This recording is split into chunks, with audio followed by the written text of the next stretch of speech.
Hey guys, thank you all for tuning in to my Metal Gear Solid 5 The Phantom Pain game review. I'm going to be talking about my thoughts, my opinions on the game, and my overall scoring. Now, I have never played a Metal Gear Solid game ever. This is my very first time going into one. Played about an hour of Revengeance, and that's it. So overall, I was a little bit daunted about the characters, plot, story, things like that. But I believe this is the second or third game. If you're looking at it from a timeline, it's about the second or third game in the series. So, of course, there are a few characters here and there that I don't know the names that they're talking about. I don't know them. But overall, I was not completely lost in the story. Speaking of the story is phenomenal. The story alone will take you about, say, probably 45 to 50 hours if you just play the main missions alone. You first start off 9 years after the events of Ground Zeroes, which I will not spoil what happens at the very end, but you wake up in a coma in a hospital that is currently being attacked by a unknown militia, and you have to escape the hospital with a man named Ishmael. He helps you out, and you escape the hospital. You meet a few characters that are new, I believe, to the story. You meet this guy that's on fire, and you meet this boy that has definitely some supernatural abilities, and that's all I'm gonna say about the beginning. They've released a lot of this stuff as far as like a few years ago at the trailer about it, but that's all I'm gonna go into the beginning. But pretty much you get after that you go to Mother Base, which I'll talk about Mother Base in a second. But you go to Mother Base, and then you get some gear, and then they put you right into the open world. Now, the first world that you go into is Afghanistan. There are two worlds. There's Afghanistan and Africa. My personal favorite is probably Afghanistan, even though they're both kind of just reskins of the same place. It's not really that different. They first bring you into Afghanistan. You have to save someone that you knew, and that's all I'm gonna say about that. But yeah, they do a good job of introducing you into the story and then bringing you right into what they've been showing you in the trailers and the gameplay. Now, since we're on the topic of the story, I do have to point out that what a lot of people have pointed out is the missing content. I don't know every single detail about what's happening with Konami and Kojima, but from what I've read, Konami forced Kojima to develop the game, faster, push the game out the door when his true vision was not complete or not developed yet. So what we got was still a great story, but it wasn't his true vision for what the game should have been.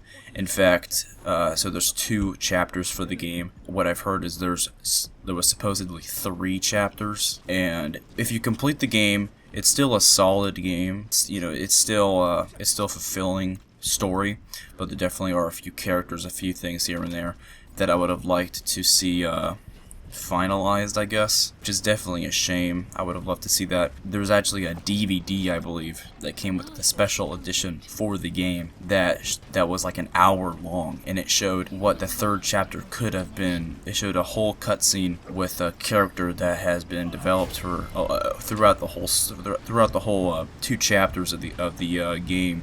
And it's a shame that you weren't able to play that 3rd chapter. Looking at it now, it definitely is sad that we weren't able to play that in the game. But like I said, if you put that aside, the story that we got was still good. Now, the gameplay. Let's talk about the gameplay. The gameplay in this game is fantastic. It is amazing. Some of the best gameplay I have ever played. There are so many cool gadgets, weapons. They have buddies. The stealth in this game is by far the best stealth in any game I have ever played. It is fantastic. The weapons, you have extremely large arsenal of weapons to use at your disposal. You have gadgets, you have the Photon, and the Photon is, if you're unfamiliar with the Photon, it's pretty much a big hot air balloon that you can attach to pretty much every single object that you can interact with, and it shoots up in the air. A plane captures it and it brings it back to mother base. So you can use that. Let's say as a vehicle, you photon that vehicle up, and then you can drop that vehicle at any time during the game after that, which is a really cool system that I don't think I've ever seen in a game before, and it really stands out, and it is an excellent addition. Now, the buddies. I believe there's 5 buddies. There's D-Dog, D-Horse, Quiet, and D-Walker, so that's 4. My personal favorite is D-Dog. My setup that I use throughout the entirety of the game, almost, was I had a vehicle and I had to get around with, and I had D-Dog. D-Horse, that's the very first buddy you get at the beginning of the game. It's just a horse. It's nothing special. You can equip different things for it to do. You can equip clothing and stuff like that, but overall it's an okay buddy. D-Dog you can equip to, it can attract enemies and it can kill them if you want to. You can also do a photon extraction, and it can stealth kill, which is really cool. I like that. I use the stealth personally. D-Walker, I didn't use it that much, but that definitely has the largest amount of attachments and weapons that you can upgrade it with. You can get a Gatling gun, a flamethrower, a photon weapon, and many more. It's definitely the most extensive buddy that you have. And Quiet is a relatively big part of the story that you can use as a buddy. She's a sniper. I didn't use her that much, but when I did, she's an excellent buddy. I really liked her. Now that we're done with the gameplay and everything like that, now let's talk about Mother Base. Now, Mother Base is another thing that you will spend a lot of time on. Is pretty much your home away from the battlefield. You can upgrade different facilities in it as far as base development, R&D, support, medical, intel, and command platform.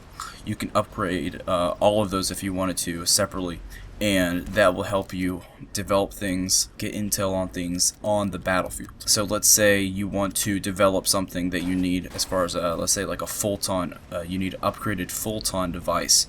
You would need to upgrade I don't know what facility you need to upgrade, but you need to upgrade that to get that certain upgrade for your photon, so you can extract that item out and continue the story. So yeah, overall, Mother Base is an excellent addition. Like I said, you're going to be spending a lot of time on that. That's where all your staff that you capture, different vehicles, everything like that. That's where that goes to. Now, there is an online section in the game. It's not extensive. As far as right now, I believe sometime early October, consoles are getting online, which is an actual online, it has like team deathmatch and stuff like that. But for right now, you have FOBs. Now, FOBs they are exactly mother bases, but it's a mother base that other players can infiltrate. You can't infiltrate mother base as far as your main one. That's single player only. But for online, you can infiltrate different people's FOBs. You can extract staff, different materials, and other things as well. You can do that to enemies, or people can do that to you. So let's say you're in a story mission, your iDroid will pull up and it'll say, hey, someone's attacking your FOB, you need to get over here now. You can instantly get out of the story and then defend your FOB from the other player from capturing it, which is definitely a really nice feature. I've heard there are a lot of hackers. Personally, I did not experience any hackers. I don't think I saw any hackers attack my base, or I didn't attack any hackers' bases. Just putting it out there, some people have had problems with hackers in their FOB. Another thing is that this game is optimized extremely well for the PC. My single 970 can run this game at full 1080p, 60 frames per second on ultra, everything maxed out. It is an excellent optimized game, and it definitely is something that developers like WB Games and Ubisoft should take into consideration with releases like this game and Mad Max. Now, I believe that's it. Overall, my thoughts and my final scoring is going to be a 9 out of 10.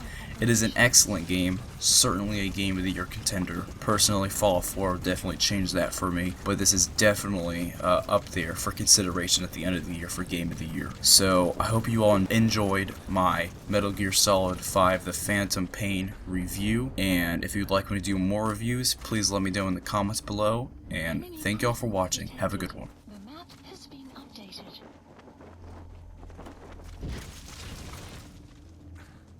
Buddy has arrived.